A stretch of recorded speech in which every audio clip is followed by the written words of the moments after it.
ต่อไปนะครับก็จะเป็นเซสชั่นสุดท้ายของช่วงเช้านี้แล้วซึ่งเรามีผู้เชี่ยวชาญด้านการออกแบบอาคารที่เป็นมิตรต่อสิ่งแวดล้อมและประหยัดพลังงานซึ่งมีผลงานที่โดดเด่นที่เรารู้จักกันคือ Low Energy Office Building ซึ่งเป็นอาคารสำนักงานของกระทรวงพลังงานเทคโนโลยีสีเขียวและน้ำของมาเลเซียครับซึ่งอาคารนี้เนี่ยได้รับรางวัล Malaysian Construction Industry Award ในปี 2003 และ ASEAN Energy Award ในปี 2006 ขอเรียนเชิญนะครับคุณสถาปนิกไซฟูดินอามัดจากทางมาเลเซียครับ Please welcome Architect Saifuddin Ahmad from Malaysia ครับ Morning. Actually, it's very good when you are the last speaker because the other three speakers has mentioned a lot of things which is actually quite relevant to what I'm going to talk about. So I'm not going to go too much with what's TOD. It's very clear cut. Okay, what TOD is all about.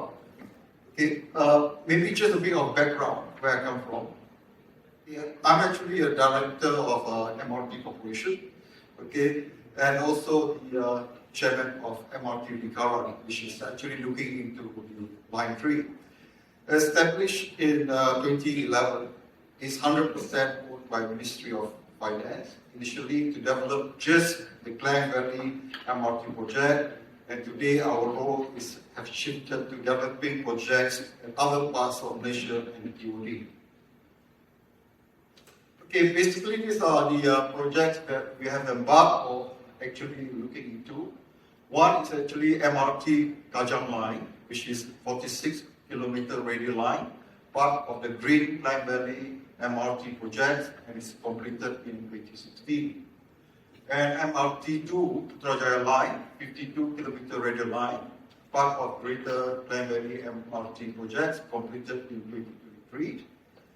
And of course, I'll just jump a bit. MRT3 line, which I'm the chairman at the moment, looking to it, is 52 Circle Line, part of the Greater Klang Valley project.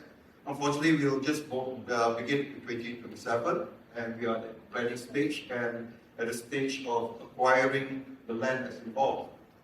Okay, back to RATS Link JB Singapore. Okay, basically, RTS Link is a cross-border rail project between Johor Bahru and Singapore at the end of the Malaysian Peninsula that will facilitate the movement of 300,000 passengers daily between Malaysia and Singapore. Highly strategic and will facilitate economic advancement between the two countries. And it's a joint development between the government of Malaysia and the government of Singapore, and operation is expected to begin on 1st January 2027. And LRT Penang Mutiara Line, which just started, is only 28 kilometers radial line, part of Penang Transport Master Plan project, and to be built sometime in 2022. And basically, how much it costs in Malaysian ringgit is stated on the slide below. And our property project, basically, which is ongoing, which is part of the RTS project, is the Bukit Jaga mixed-use development. And this one is kicking off mixed property development on site adjacent to the Bukit Jaga ICQ complex and the RTS link station. First phase is expected to be completed when RTS link in operation, followed by periodic completion over the next 6 to 8 years, including the development of 1,500 parking lots to support the needs of RTS commuters. I will go through this one again in the example. And the Fido Damansara Attainable Housing, which is ongoing at the moment. Property development is above the existing multi-story park and ride at Fido Damansara station on the MRT Kajang Line. It's only 1.8 acres lot on top of the existing NSPR. And residents will have direct access to the MRT Kajang Line. And the other one, the REACT, is also an ongoing project that we are embarking, still finalizing into a few other areas. The property development is above 2-acre existing land, adjacent to the underground MRT operating station on the MRT Kajang Line. So this particular one is the development above the station, which is actually underground. Whereas the other two that I mentioned, that's all the elevated station. And the residents will also have direct underground access to the MRT station and my town hall. Again, I will elaborate on this a bit later. And we have also looking into urban regeneration initiative. Okay. Coming as soon is actually the Nexus and Titi Wangsa, a big development transportation hub, potential development of approximately 6 acres on total land size of 10 acres. Integrated multi-modal transit hub with seamless features can unlock the potential enhanced mobility. And currently, around the area, there are about 5 transit lines converging into the area itself. And also coming soon, and this one is part of the Utara line in Penang, okay, into the area, what is known as Tapak Vista of the Fiesta Sun in Penang. And it's an integration of multi-depot within a 40-acre area in a mature community in Penang, planned for mixed commercial development and include the redevelopment of an existing interstate cross terminal. And also part of the MRT 3 line, which coming up, is a property development above the existing, again, SPR, Paranida Station. Residents will have direct access to MRT 3 new line, and total land is about 5.9 acres with potential GFA of 2.13 million square feet.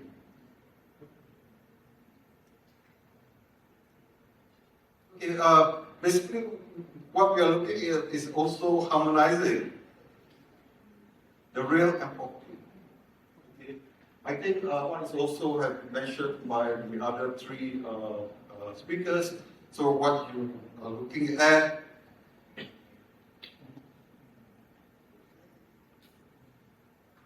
so you have what we call the subway station or railway station and everything developed around it. And what we are looking at is integrating the rail and property that can harm the surrounding areas and create value multiplier effects. Of course, we are talking about existing urban land, okay, value generation elements. Of course, when it's developed within well-populated countries, so there's high density that we get, land use diversity. So it's certain development, whereas originally it's just commercial. Now there's also mixed development, yes, the residential component and all of that. And of course, hopefully high quality community design. It's already proven by some of the slides that have been shown by the earlier 3 speakers. And definitely land value will appreciate it.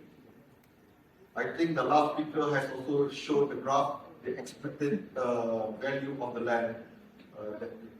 And of course, in our context, because we are also the developer of the rail, okay, we hope to plow back into the rail reform.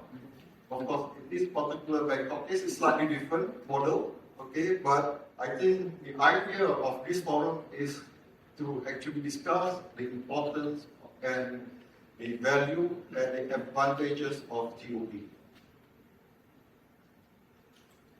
Okay, this is one of the earlier projects that was done much earlier.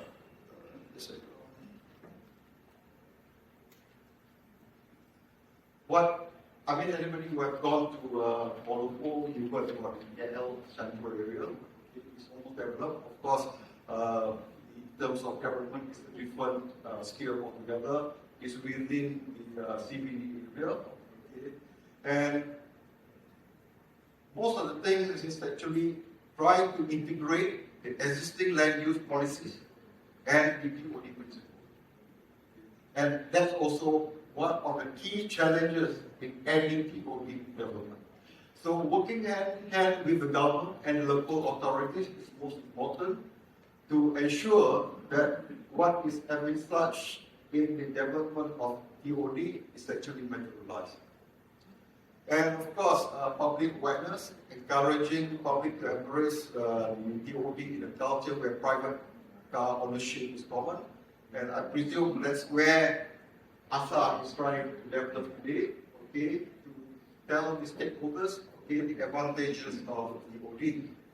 And of course, investment and financing, large-scale TOD projects require significant upfront investment. And today, basically, I'm also sharing how MRT look into that aspect. Our approach of promoting and enhancing urban growth is via real initiative, focusing on improving city living conditions for the community. So basically, one is regenerating surrounding areas, looking at the proposed area that's going to develop in Bangkok itself, or the whole of Bangkok is already developed. Part of it is old, part of it is new, part of it has actually been run down, and how you regenerate that whole area itself. Then inclusive development, there's a lot of development involved. Actually, I'm quite interested in the speaker talking about the green TOD. But again, whether you can do green TOD or not depends on the land value, okay, and who is willing to actually give a part to the people. That is where the authorities need to come in and develop from there. And of course, like what I mentioned, from MRT point of view, we recover some of the cost from it. Yeah. And hopefully, there's no disruptive development around it, improve the living conditions of the community. That is one of the key advantages of the TOD development. I think the other speakers have shown all the slides. Okay, most of it is already completed. I'm not going to go through it. It's the evidence of TOD development. And enhance mobility of the community. Okay, by having the development and the mixed use within that area, the what we call the traveling distance is cut, the number of car parks that is required is cut, and hopefully the infamous traffic jam in Bangkok can also be avoided. Just to share with you, I always like to come to Bangkok, okay, stay in area or hotel that is near the BTS whatsoever. From the airport, just take the rail, change to another station, take another rail. Whereas I had to endure about more than 1 hour of traffic yesterday just to go to the hotel. And of course, you create a lot of new social nexus neighborhoods. And I think that's one of the advantage that the society or the community in the area will get. And of course, high quality community design. And I think it's a good initiative that, of course, like what ASA President has mentioned, because you have a plot of land over there, I think you are the right platform to actually spearhead this development, because it's important to get the right people on the job, okay, from the initial stage. Okay. Some development is actually what we call ad hoc basis, because the most important thing is the connectivity within the TOD area to the main transport hub itself. Okay, of course, I don't think this is relevant to Bangkok, but basically I just like to share how MRT actually done. Because MRT, we provide the land. So when we embark on line 1, line 2, and line 3, okay, when we do the design of the rail line itself, okay, we need to acquire the land on it, and in certain areas, we acquire a bit more so that it can be developed to the TOD itself. But we don't develop it ourselves, we will actually engage with another developer. And at the end of the day, we also receive income, the development drives value and value added incentive when we move on this. And bear the liability of the payment to those rights of the development partner. And of course, when we are looking for a partner, and those are the rules, the roles of the developer. They lead the planning and the design. Okay? Responsible to bring the content of the development, example, the retailers, co-working operators, okay? And of course, although that's their role, they work hand in hand with ourselves. We also have our own team that is looking into that. And development management, project management, marketing, and so on. And with all that, okay, the joint move is jointly resolved by members. Okay, we work hand in hand between the developers and ourselves. Co-branding itself, joint management when there's more, that sort of thing. So basically what I'm trying to say is, if there is a retail area within ETOD itself, okay, it's just not owned by the developers, but we ourselves at MRT have some office for it. So I'm not too sure whether the model can work with what we have, because I need to understand they're all individual land, okay, how we integrate all that. And of course, at the end of the day, development rights, values, and value-added incentive that takes of the value of the revenue.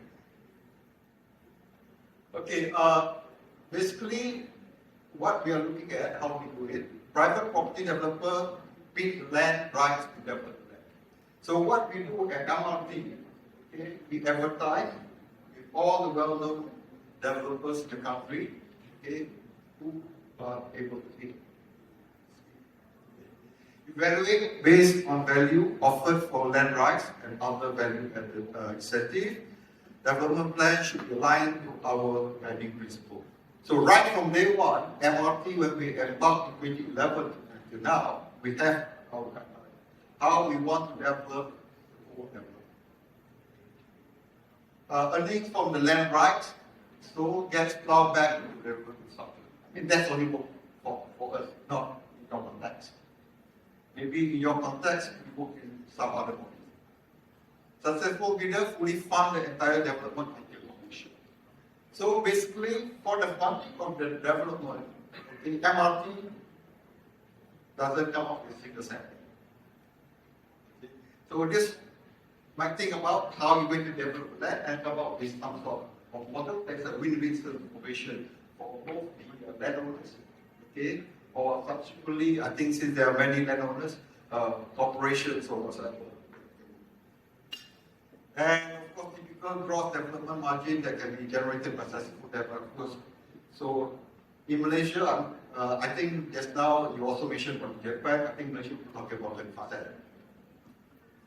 And of course, the social economy chart, which I basically summarized what I know.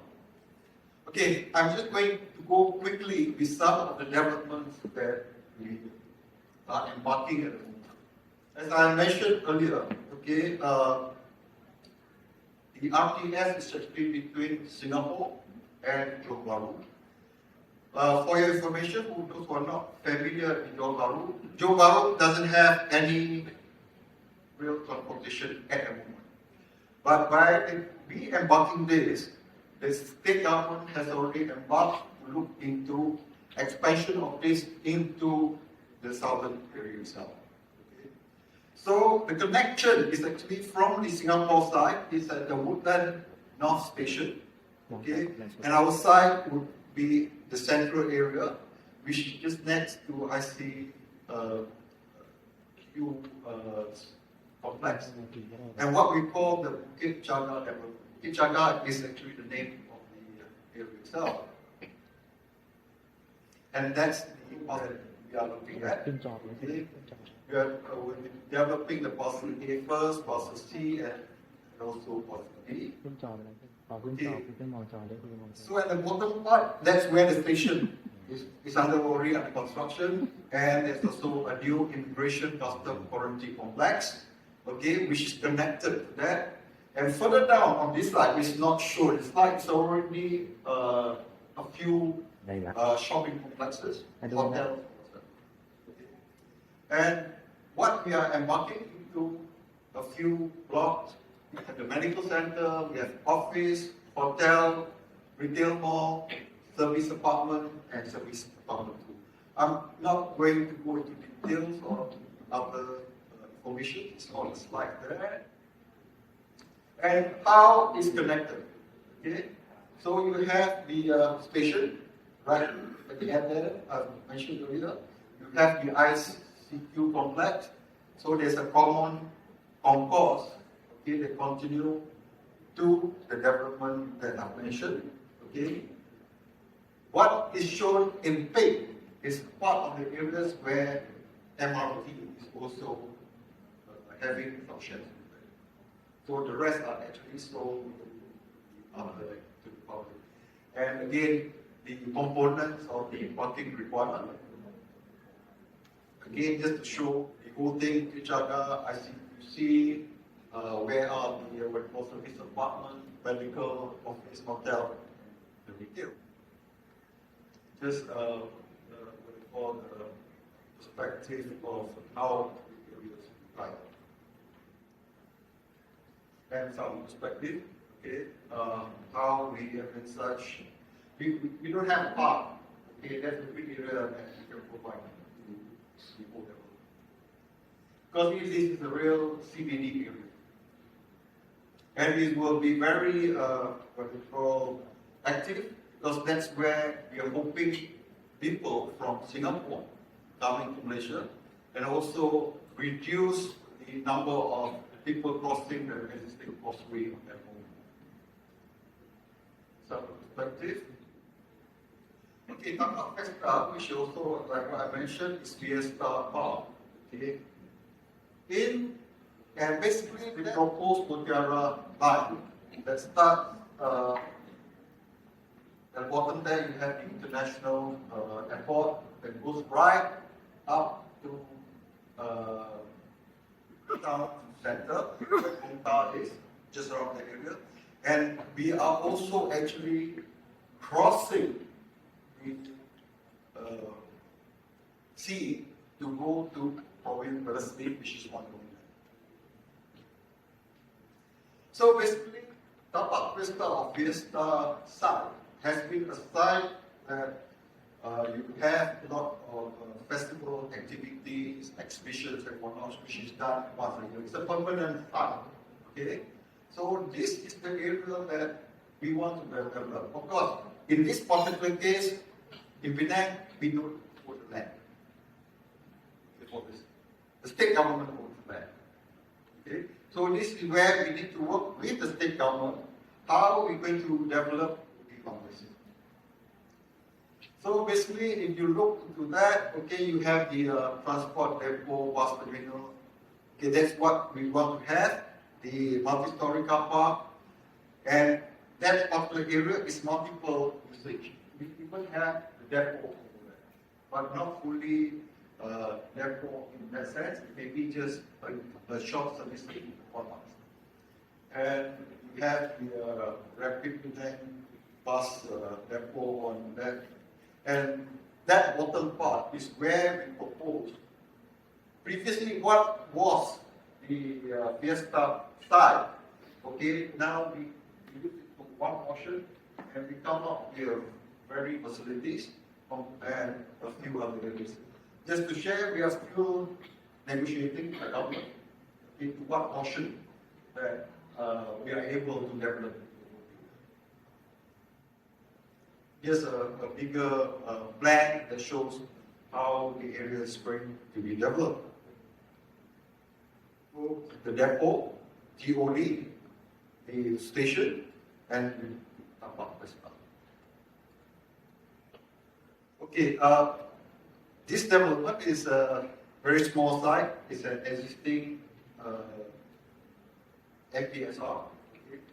When it was constructed together with station, it has taken into account what's linked to the development of the land. So the foundations is all there.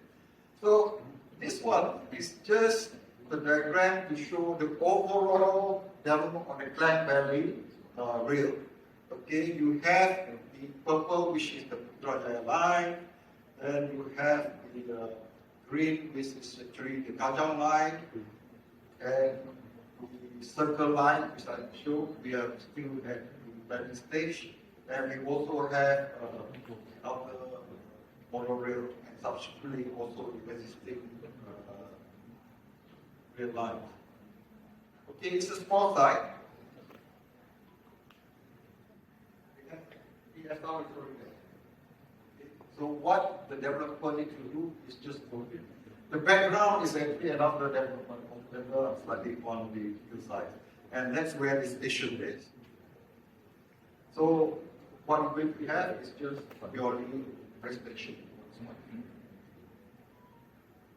Another one is concrete. Okay. This particular site, the station is actually on the ground. Okay. What you see on the bottom left, that's of it. And above it is all the other retail areas. You have IKEA there, you have Mile Town, and a few other retail. What was here originally, before this whole area was developed by the other developers, is actually government importance. So when the government shifted to Putrajaya, all this actually was taken care and redeveloped. So what we have there in terms of cross-section, the concrete multi-station, okay, you have a bypass and coincidentally, yesterday morning, just before I came to Penang, I have my board meeting. We are still fine-tuning what to be done. Because at the end of the day, whether it's concrete, filio, or whatever, is to work hand in hand with the local. In our particular case, is the City Hall of Kuala Lumpur. Because as you know, we have the master plan, what's actually developed over there, the density, the plot ratio.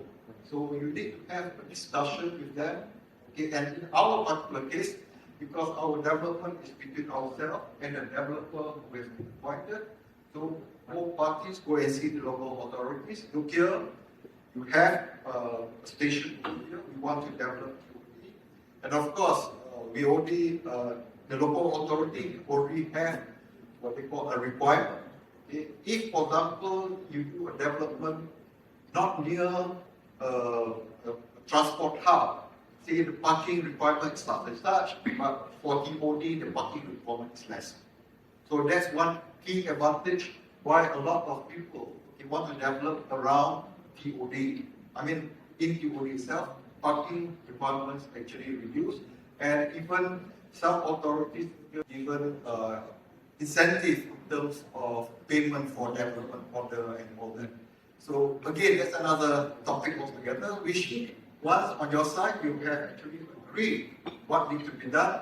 So the discussion with the city council or whatever council need to sit down before you actually come out to develop. Just an image, okay, how we want to do it in terms of the service the facilities, and of course, in terms, because there's already a retail area surrounding it, for this development, the retail area is actually very minimal, and it's very focused to actually first only for the people within itself. You don't want to compete with the other developments around it. So the study of retail is also very, very important in terms of TOD development. Just a quick one, so it again, cross section from the station itself, how you go to it. Okay, a few more. And of course, nothing to shout about compared to what has been done in Japan. The public realm is small, but better enough. In some more views. Okay, it's still a bit of a long way, bigger one. Because this particular one, at the bottom there in green, there's already an existing railway line with the station itself. Okay. You also have the LRT Street Tali line, one in red, is already there. The Putrajaya line station is already there.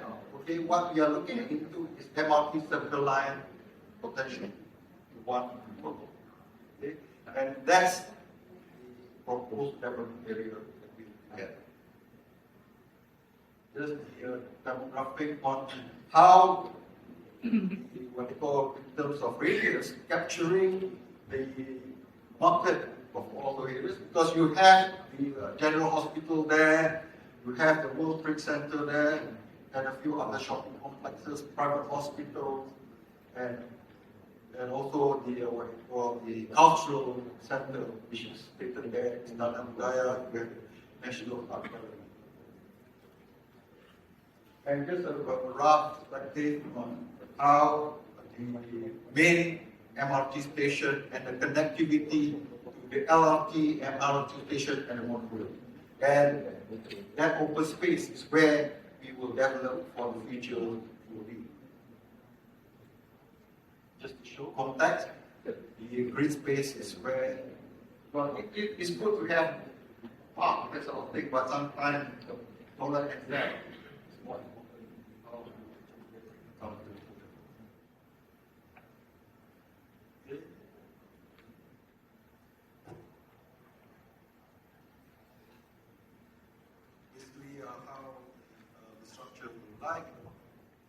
So, before I end, I would just like to add with you, TOD is actually meaningful, especially with regards to reducing the number of private cars usage to the public area. Component of the area is very, very important. To ensure that the TOD is very successful. And most important is right from day one, while we are still doing the master plan, the component, the right people have to be chosen. Because otherwise, especially for retail, because sometimes when you develop retail, you cannot capture the right mix for the retail itself, and people don't. It all depends what's the development house. No, thank you very much.